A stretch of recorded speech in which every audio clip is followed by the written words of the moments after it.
Então sabemos que nosso propósito de vida é buscar Deus de todo o coração, amém? Mas será que Deus também busca o homem? Ou melhor, será que Ele busca qualquer pessoa? Se existem pessoas específicas que Deus busca, quem são eles? O que a gente precisa fazer para que Deus nos ame e nos busque? A gente vai responder essa pergunta com base na Bíblia e a gente vai relacionar isso com a história do bom pastor, que é contada lá em João 10. Lá Deus fala quem que Deus ama. Deus ama aquele que é um bom pastor. E nós vamos ver o que significa ser um bom pastor. Então o reino de Deus é como um rebanho cheio de ovelhas, e essas ovelhas também são pastoras, umas das outras, para si mesmos e para as outras também. Então todos nós somos pastores no reino, nós cuidamos das ovelhas. Nós temos essa função de cuidar dos irmãos e também das pessoas de fora da igreja, como se fosse realmente um rebanho de ovelhas. Então vamos ver essa passagem, o título de hoje é O Bom Pastor. João capítulo 10, versículo 1.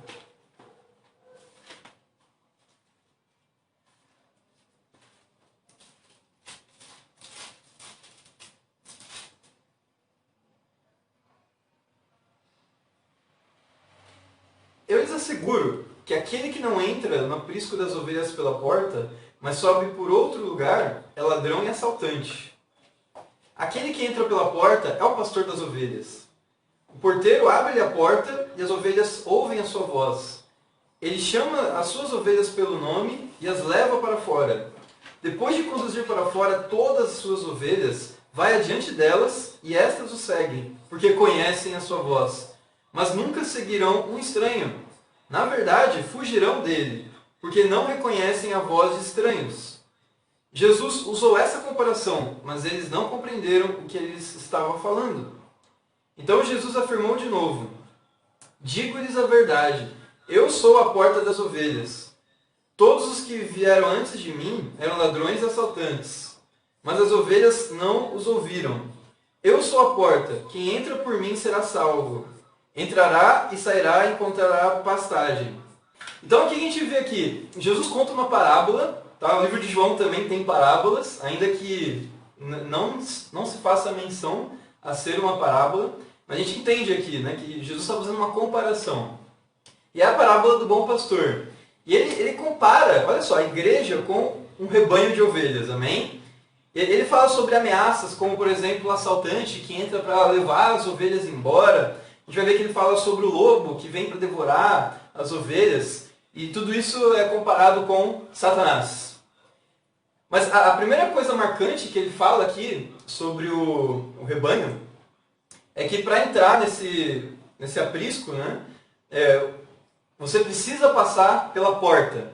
E a única porta de entrada é Jesus. Ele fala, eu sou bom pastor, eu sou a porta das ovelhas. Amém? Então Jesus entra pela porta, os assaltantes entram por outros acessos. Mas Jesus é a porta das ovelhas. Esse é o nosso primeiro ponto de hoje. Jesus é a porta das ovelhas. Então a Bíblia fala, em muitas passagens, que ninguém vem ao Pai senão por Jesus, amém? E por que o cristianismo é o único meio de se chegar a Deus? Por que não o islamismo, o budismo, o hinduísmo, ou filosofias como o confucionismo, o taoísmo, né, o shintoísmo? Por que o cristianismo? Porque Jesus é a única forma de se chegar a Deus. Em outras palavras, o que distingue o cristianismo das outras religiões e filosofias no mundo? Vamos ver em Atos capítulo 4, versículo 12.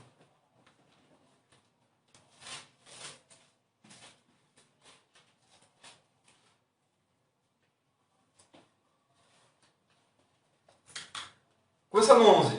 Esse Jesus é a pedra que vocês, construtores, rejeitaram, e que se tornou a pedra angular. Não há salvação em nenhum outro, pois debaixo do céu não há nenhum outro nome dado aos homens pelo qual devamos ser salvos. A palavra de Deus diz aqui que Jesus é o único nome pelo qual a gente pode ser salvo, amém? Então, o que acontece? Se você pegar os líderes de outras religiões, os ícones espirituais, como no islamismo você tem Maomé, No budismo, você tem Buda. Em filosofias como o confucionismo, você tem Confúcio, né, lá na China. O que acontece com essas personalidades? Qual a diferença deles para Jesus? Bom, se você for no túmulo lá de Maomé, e você cavar a sepultura dele, você vai encontrar os ossos dele lá. Se você for na tumba de Buda, você vai encontrar também seus ossos. Se você for na tumba de Confúcio, você vai encontrar seus ossos ali. Mas se você for na tumba de Jesus, você não encontrará nada. Porque Jesus ressuscitou fisicamente dos mortos. E depois ascendeu, está ao lado de Deus. Amém?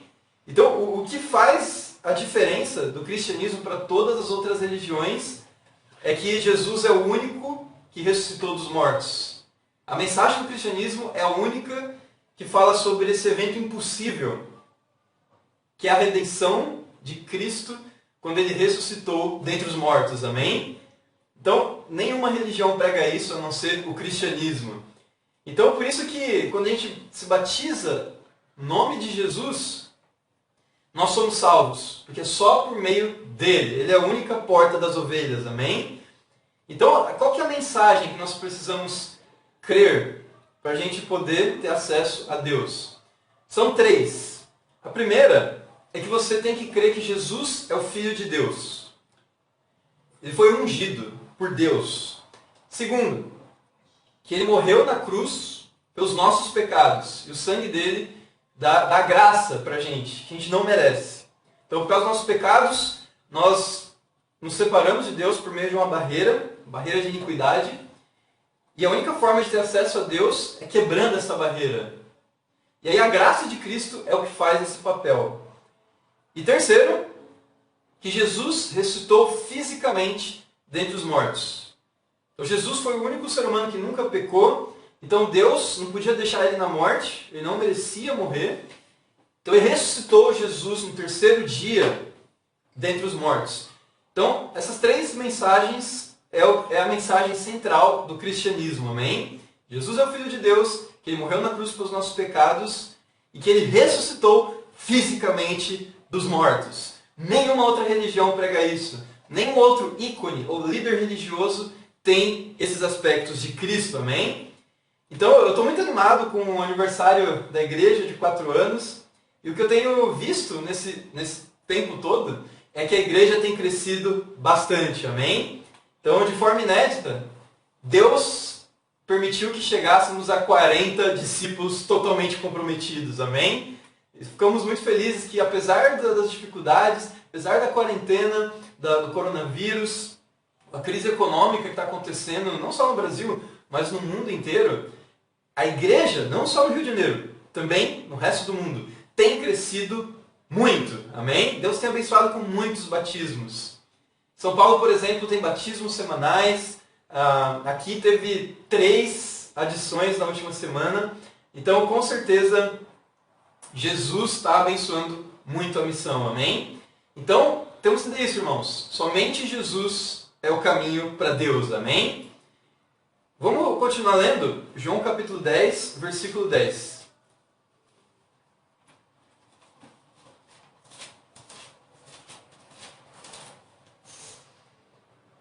Então aqui Jesus está falando com judeus e ele usa comparações, metáforas para chamar a atenção deles, para entender que Jesus é o único caminho. Não a lei de Moisés e não os fariseus, os saduceus. Não, Jesus era o caminho. E aí ele fala o seguinte no versículo 10.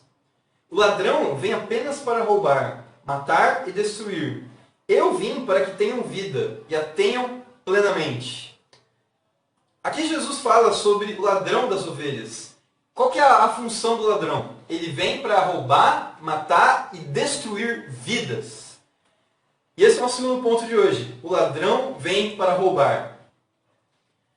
Obviamente aqui o ladrão é Satanás. Satanás, ele está ávido em ganhar almas. Eu vou dizer para você, Satanás tem uma missão parecida com a nossa.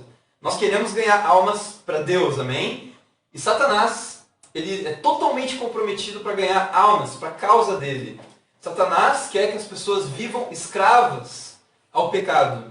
Então ele não vai pensar duas vezes, ele vai fazer o máximo de esforço possível para roubar as ovelhas do rebanho de Deus. E como ele faz isso? Marcos capítulo 4, versículo 14, Jesus explica a parábola do semeador. Existem 4 tipos de terreno nessa parábola, e aí o semeador joga as sementes dele, que é o símbolo para a palavra de Deus, em todos esses terrenos, todos esses 4. E aí cada terreno frutifica de uma forma diferente. E aqui vamos nos atentar ao primeiro terreno. O primeiro terreno é uma terra batida à beira do caminho. Então é a terra de estrada, que é uma terra que não é fértil, definitivamente. E a semente cai lá e olha o que acontece. Então, Marcos 4, 14. O semeador semeia a palavra. Algumas pessoas são como a semente à beira do caminho, onde a palavra é semeada. Logo que a ouvem, Satanás vem e retira a palavra nelas semeada. Uau! Aqui está falando sobre tipos de pessoa em que a palavra é semeada, como se fosse aqui o semeador jogando a semente, só que por ser um terreno não propício, não frutífero, o que acontece? A semente fica ali na beira, né, do caminho, e aí vem a Satanás. Se você olhar aqui o contexto da parábola, vem a ave e come a semente. Né? Vem Satanás e retira a palavra nela semeada. Ou seja, ele rouba a semente. Tá? A parábola aqui é muito profunda. A Bíblia fala que Satanás ele rouba as ovelhas de que forma? Roubando a palavra nela implantada. Então quando a gente compartilha a nossa fé, chama pessoas para estudar a Bíblia, se a pessoa está com o coração fechado, como terra batida, terra que não é frutífera, a palavra começa a fazer efeito, mas aí vem Satanás e rouba a palavra. E a palavra não faz efeito, não germina, não frutifica. Então, Satanás tem esse plano com cada pessoa que a gente chama para estudar a Bíblia. E nós temos que combater isso, amém?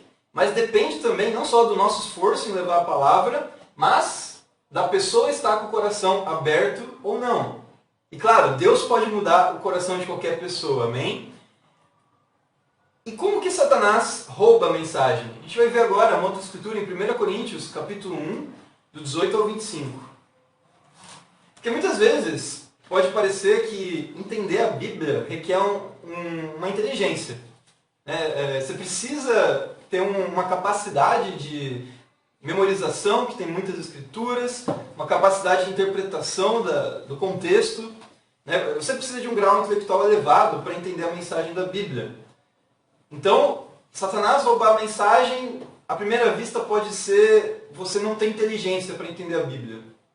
Mas não é o que a Bíblia diz. Vamos ver agora. 1 Coríntios capítulo 1, versículo 18. Pois a mensagem da cruz é loucura para os que estão perecendo, mas para nós que estamos sendo salvos é o poder de Deus. Pois está escrito, destruirei a sabedoria dos sábios e rejeitarei a inteligência dos inteligentes. Onde está o sábio? Onde está o erudito? Onde está o questionador dessa era? Acaso não tornou Deus louca a sabedoria deste mundo? Visto que, na sabedoria de Deus, o mundo não conheceu por meio da sabedoria humana, agradou a Deus salvar aqueles que creem por meio da loucura da pregação. Os judeus pedem sinais milagrosos, e os gregos procuram sabedoria. Nós, porém, pregamos a Cristo crucificado, o qual de fato é escândalo para os judeus e loucura para os gentios. Mas para os que foram chamados, tanto judeus como gregos, Cristo é o poder de Deus e a sabedoria de Deus. Porque a loucura de Deus é mais sábia do que a sabedoria humana. E a fraqueza de Deus é mais forte que a força do homem. Uau, olha o que Satanás faz para poder roubar a palavra de Deus do coração da pessoa. Ele torna a mensagem da cruz loucura para os inteligentes. O que significa inteligência para você? Saber matemática? Saber física? Saber biologia, química? Saber falar muitas línguas? Ser um poliglota? Ter capacidade artística? Saber cantar? Saber dançar? Saber tocar um instrumento? Ou ainda no campo da filosofia, psicologia? O que significa inteligência para você? Uma pessoa que sabe lidar bem com finanças, com dinheiro, construir uma empresa que gera muitos lucros. Quem são os modelos de inteligência para você?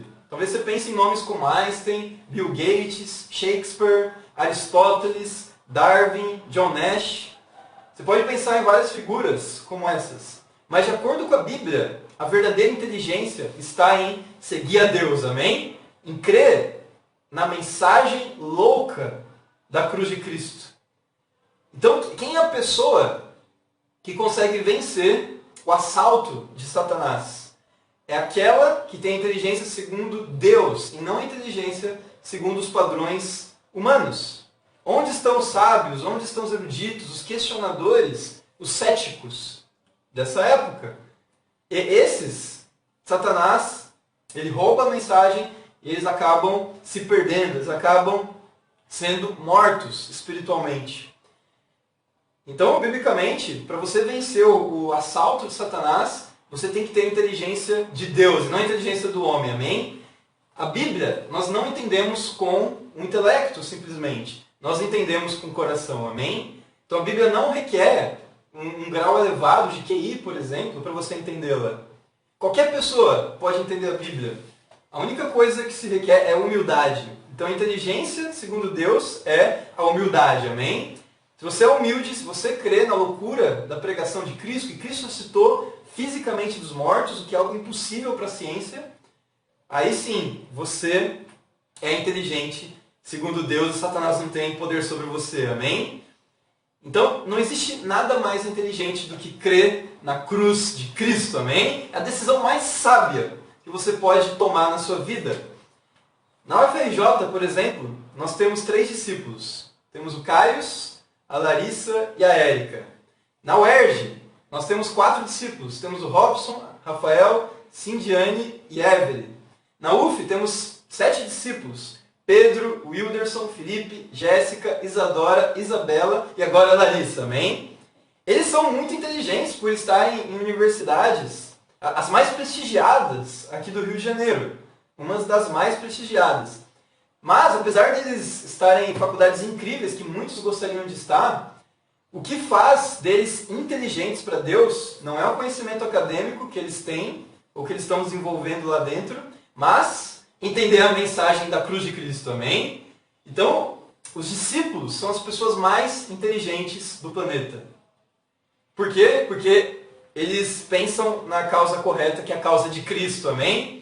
Então, muitas vezes eu estudo a Bíblia com as pessoas, inclusive, como eu falei, universitários da graduação, do mestrado, doutorado, pessoas que são bem-sucedidas profissionalmente, e explico o plano de salvação, mostro lá na Bíblia sobre fé, arrependimento, batismo, viver como discípulo, só que não entendem. Por mais que eu repita os estudos, por mais que eu mostre escrituras muito claras e objetivas, não entendem.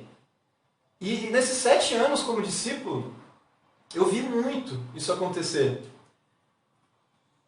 Eu posso mostrar 20 vezes o plano de salvação, mas simplesmente não entra. A palavra não penetra o coração. Por que que isso acontece? Porque não é necessária inteligência para conhecer a Bíblia. Muito pelo contrário, é a humildade que faz uma pessoa ser aberta para entender o plano de salvação, amém? Então Deus só abre o coração para o entendimento quando você decide ser humilde com a cruz de Cristo. E por outro lado, eu estudei a Bíblia também com pessoas que nem sequer terminaram o ensino médio, que aos olhos do mundo poderiam ser não consideradas inteligentes. Estudei uma vez com uma menina que era mãe solteira, muito jovem, que veio do Nordeste, sem nenhuma formação acadêmica, só parou no ensino fundamental, não terminou, e olha só, nos estudos bíblicos ela entendeu o plano de salvação. E quando eu perguntei para ela, ela soube me dizer, do jeito que está na Bíblia, como a pessoa faz para ser salva. Fé, arrependimento e batismo, amém? E ela entendeu. Entendeu por quê? Porque não é uma questão de formação acadêmica, de inteligência, de QI, é uma questão de coração, amém? Então, nossa inteligência espiritual é a humildade. Satanás não tem poder sobre essas pessoas, amém? Então, os inteligentes, segundo o mundo, para Deus, de nada importa. Então a pessoa mais inteligente é aquela que ama a Deus. Então quero dar o desafio de você ser humilde, e Deus não vai permitir que Satanás roube a semente da palavra de Deus do seu coração, amém? Satanás vem para roubar, mas Jesus nos protege como um bom pastor. Vamos prosseguir ali em João capítulo 10, versículo 11.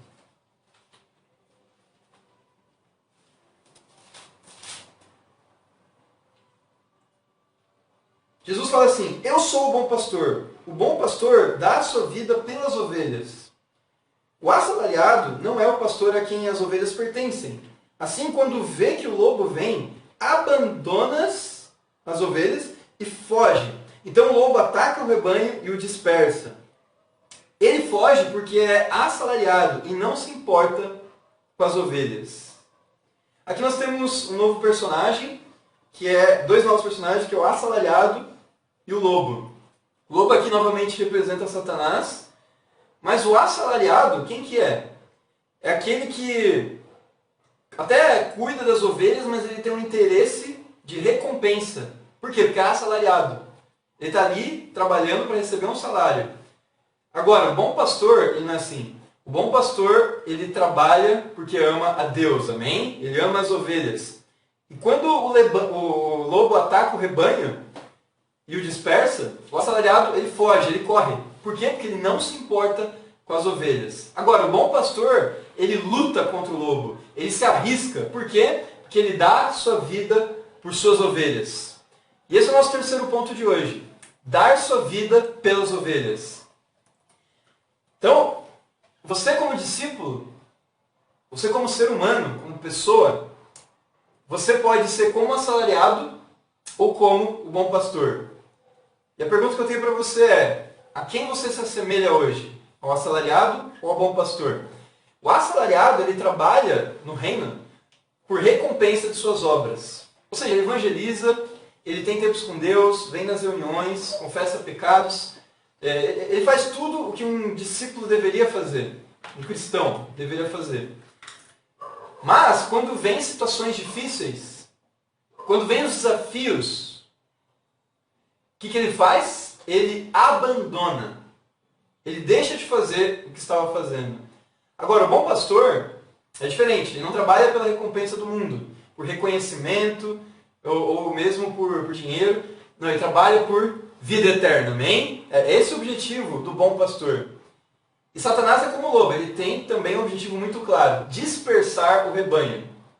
A função de Satanás é que a igreja esteja desunida. Que ovelhas morram, né? Sejam roubadas, torturadas e mortas. Satanás não gosta da nossa união, nós como rebanho. E nós vamos ver o que acontece quando o pastor é ferido. A gente vê que as ovelhas se dispersam. Olha lá em Mateus capítulo 27, 31 a 35.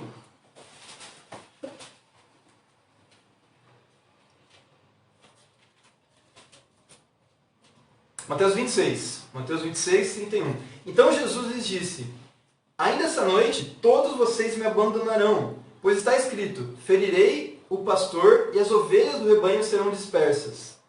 Mas, depois de citar, irei adiante de vocês para a Galiléia.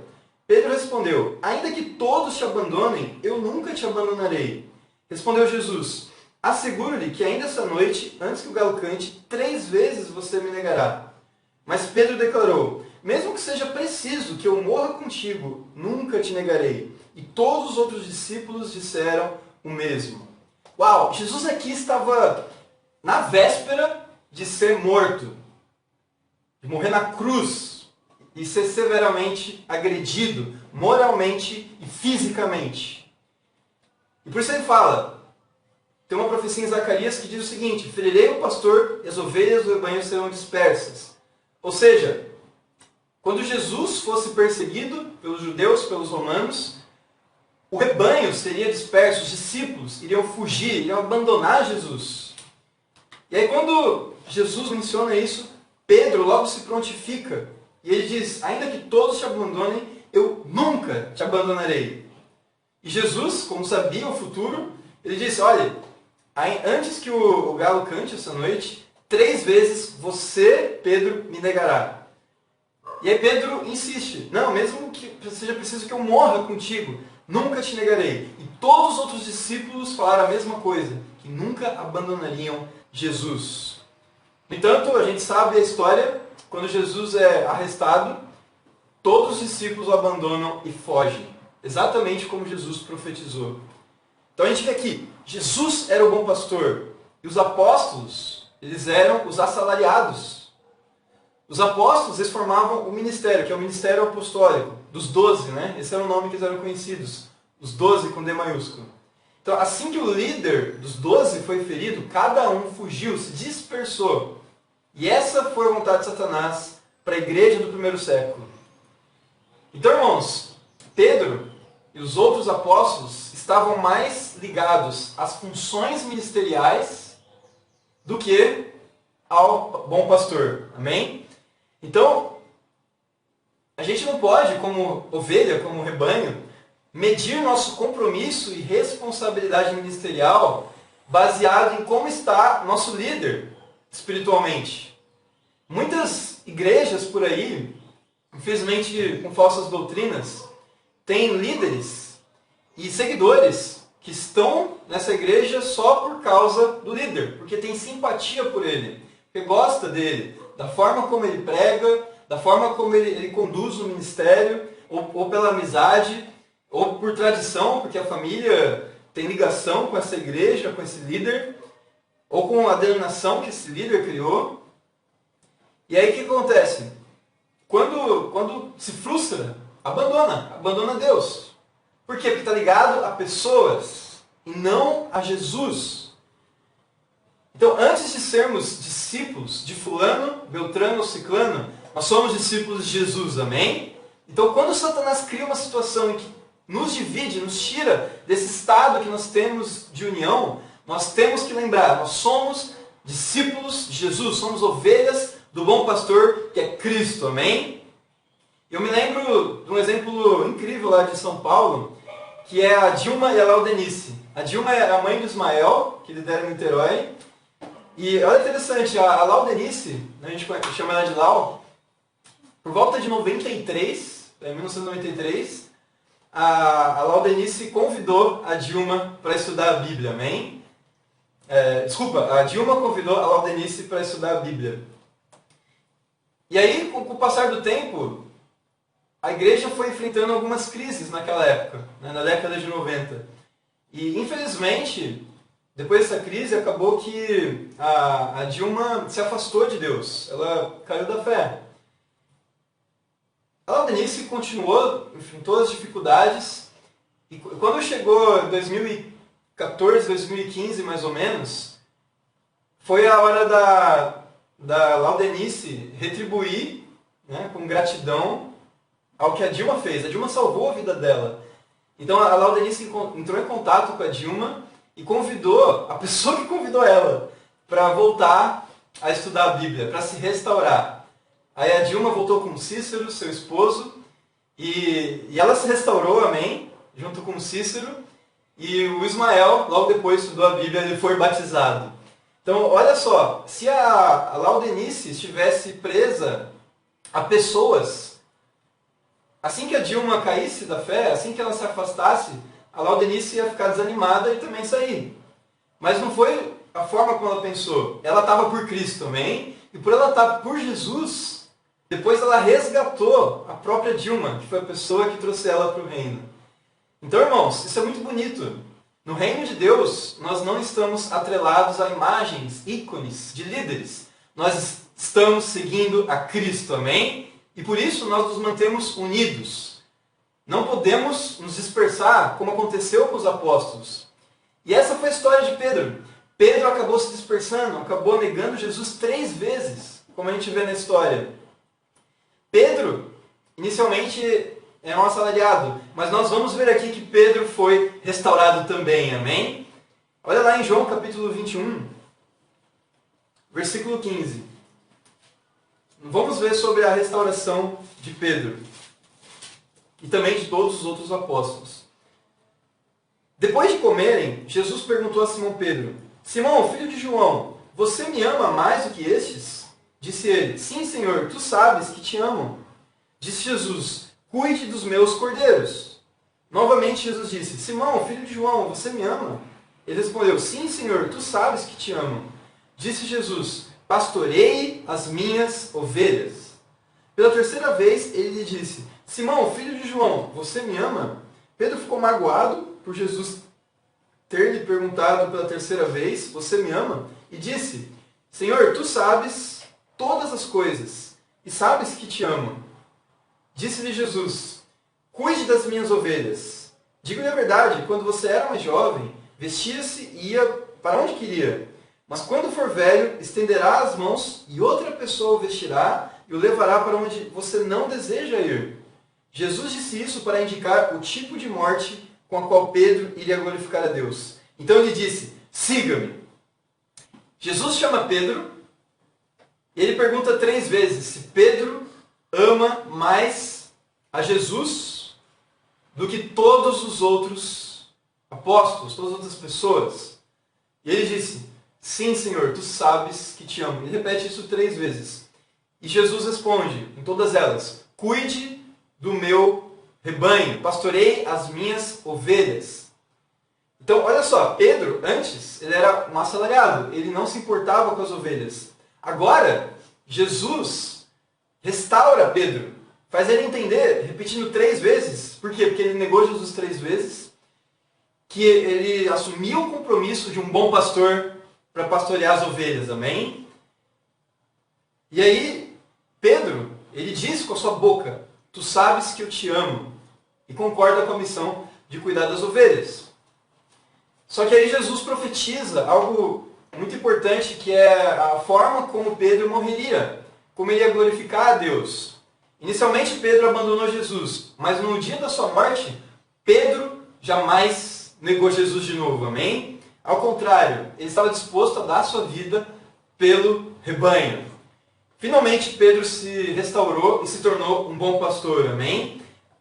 A história diz que Pedro foi crucificado de ponta cabeça porque ele não se achou digno de ser crucificado da mesma forma que Jesus e a sua esposa, que estava sendo morta na frente dele.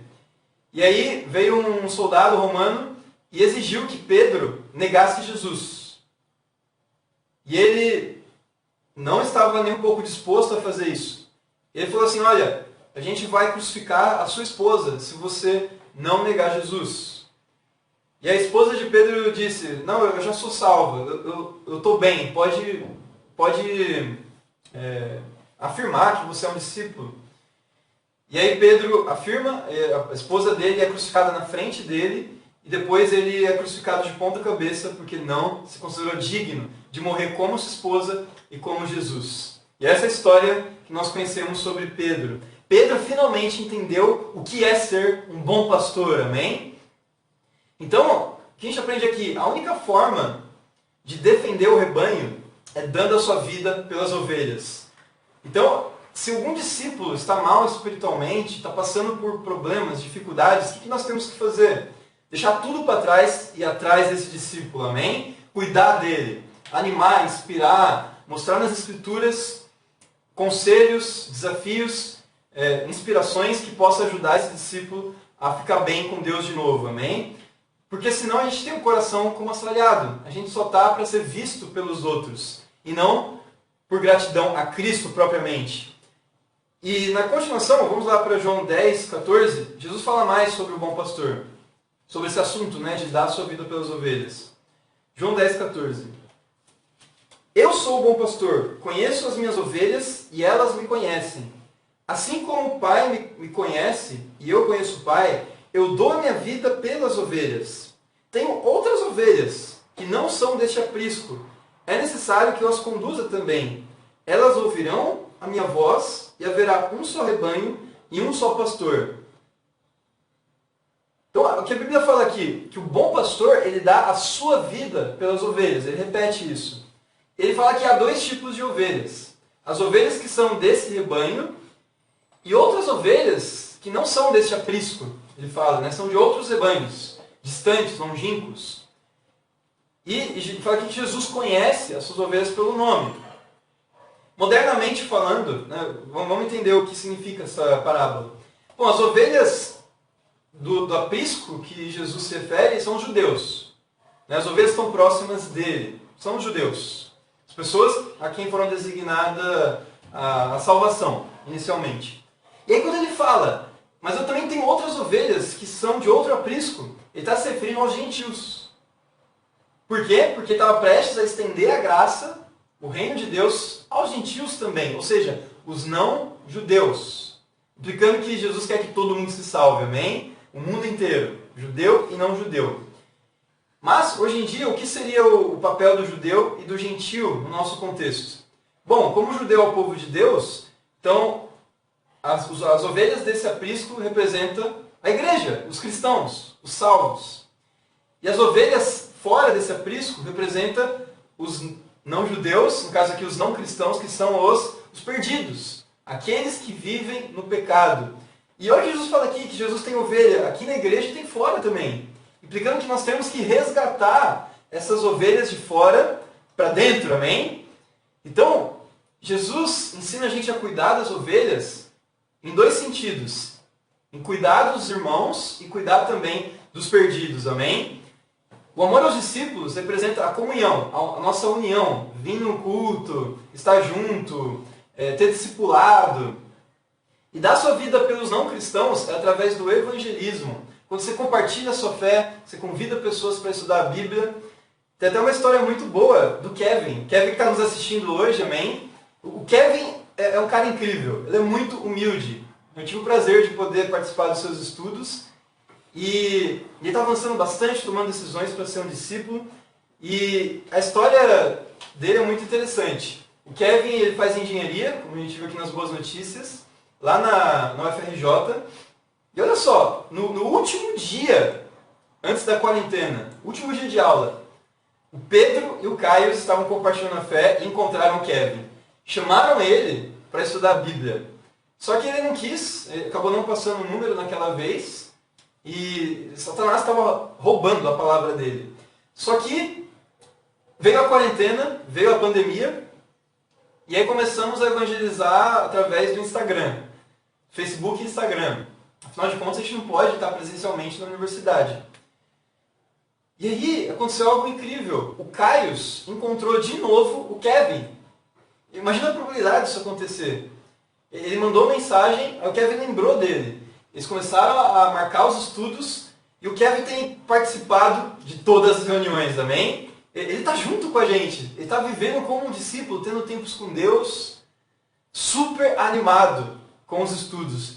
Então, a gente vê aqui uma história incrível de alguém que está com o coração aberto e o Caius e o Pedro eles tiveram esse coração do bom pastor de trazer pessoas para esse rebanho que é o reino de Deus, amém? Então, eu tenho uma pergunta para você hoje. Deus tem amado você como um bom pastor? Sabe por que Deus amava Jesus? A Bíblia responde aqui nessa escritura o motivo que Deus amava Jesus. Claro, era seu filho, né? Mas tinha um motivo especial. Vamos continuar lendo aqui. João 10, 17. Por isso é que o Pai me ama, porque eu dou a minha vida para retomá-la. Ninguém a tira de mim, mas eu a dou por minha espontânea vontade. Tenho autoridade para dá-la e para retomá-la. Esta ordem recebi de meu Pai. Uau! Aqui a gente vê uma escritura que diz por que Deus amava Jesus. O motivo de Deus amar Jesus é porque Jesus entregava a sua vida voluntariamente. É por essa razão que Deus amava Jesus, segundo a gente lê aqui. Então, será mesmo que Deus ama a todo mundo, o mundo inteiro? De certo ponto de vista, Deus ama todos que Ele criou, toda criatura. Né? É por isso que Jesus morreu na cruz, para que todos nós tivéssemos a chance de ser salvos, independente da origem ou pensamento, nacionalidade, qualquer pessoa pode ser salva. Então, nesse sentido, Deus ama todas as pessoas. Por outro lado, a Bíblia fala aqui que Deus te ama quando você dá a sua vida por Ele e pelo rebanho, como Jesus fez. Então, de certa forma, tem certos tipos específicos de pessoas que Deus busca. Tem uma escritura muito impactante, em Salmos 11:5, esclarece mais ainda sobre essa pergunta, né? Quem que Deus ama? Salmos, capítulo 11, versículo 5. O Senhor prova o justo, mas o ímpio e a quem ama a injustiça, a sua alma odeia. Uau, que escritura forte! Aqui diz que Deus odeia a alma do ímpio que ama a injustiça. Por outro lado, ele ama aquele que dá a sua vida em resgate a outros. Uau, que escritura forte! Em outras palavras, se você ama Deus e busca Deus, Ele busca você de volta. Você dá um passo em direção a Deus, Deus dá dois em direção a você. Mas se você se afasta de Deus, Ele também se afasta de você.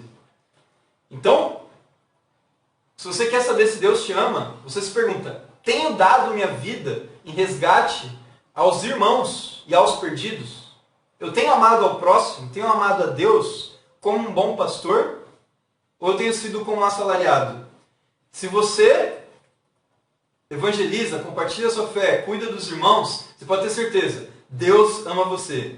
Agora, se você está vivendo em pecado, deliberado, escondido, impureza, pornografia, masturbação, mentiras, egoísmo, orgulho, preguiça, raiva, amargura, falta de perdão, fumo, vícios, drogas, bebida, alcoolismo, gula. Se você está vivendo nesses pecados, se você ama esses pecados, de acordo com a Bíblia, Deus odeia a sua alma. Isso é muito forte. É muito forte, é impactante, mas é verdade. No entanto, qualquer pessoa pode mudar, amém? Nós temos essa fé. Não tem pessoa que não possa mudar. Até Hitler poderia se arrepender e poderia se tornar um discípulo. Deus não tem restrição. Judeus, gentios, ovelhas desse rebanho, de outro aprisco, Deus quer salvar todo mundo, amém? Então a oportunidade Ele dá para todos. Mas você vai aproveitar essa oportunidade e ter o coração de um bom pastor? Então eu quero te animar a convidar pessoas no Instagram. A gente não tem muitas ferramentas hoje em dia, né? Porque a gente está isolado dentro de casa, na quarentena. Mas Deus propiciou Facebook, Instagram, WhatsApp, para a gente se comunicar virtualmente com as pessoas e trazê-las para Deus, amém? Então vamos usar a tecnologia. Eu quero te dar um desafio de compartilhar a fé com pelo menos 10 pessoas por dia no Instagram. Muitos estudos que temos agora é porque convidamos o Instagram. Instagram é uma ferramenta muito poderosa. Facebook também, mas Instagram tem se mostrado mais promissor. Você pode variar, né? 10 no Instagram, 10 no Facebook.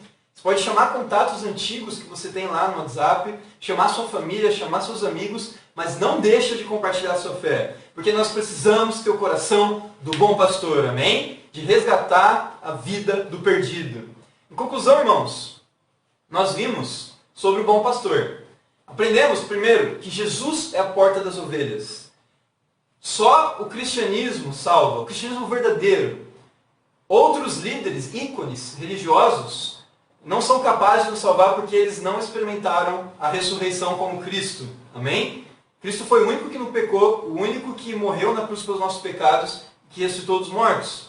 Então, só por meio de Jesus somos salvos. Amém? Segundo, o ladrão vem para roubar. Satanás, ele vem para roubar as ovelhas. De que forma? Ele rouba a palavra de Deus do coração das pessoas, como se fosse uma ave roubando a semente numa estrada. Então é muito importante a gente ser unido, amém? A gente não se dispersar quando vier crises, quando vier os desafios. Vamos ser uma igreja unida, amém? Vamos marcar tempos uns com os outros para impedir que Satanás roube a palavra dos nossos corações e que esqueçamos a verdade. Terceiro ponto que nós vimos hoje, dar sua vida pelas ovelhas. Então, quem que Deus ama? Deus ama o bom pastor que dá a sua vida voluntariamente pelas suas ovelhas. Você é um bom pastor? Deus te ama com esse critério, amém? Então, para finalizar, Deus ama você como sua criação? Deus ama você como filho? Será que hoje, nesse momento, Deus está do seu lado? Você está cheio do Espírito de Deus? A resposta é, depende de você, amém? É a sua escolha. Se você decidir estar do lado de Deus, sim, Ele também estará do seu lado. Você que escolhe se Deus ama você ou não. Mas vamos dar todo o nosso coração, porque vale a pena. Jesus morreu pelos nossos pecados, somos eternamente gratos por Ele. Vamos olhar sempre para a cruz de Cristo. E para Deus seja a glória. Amém.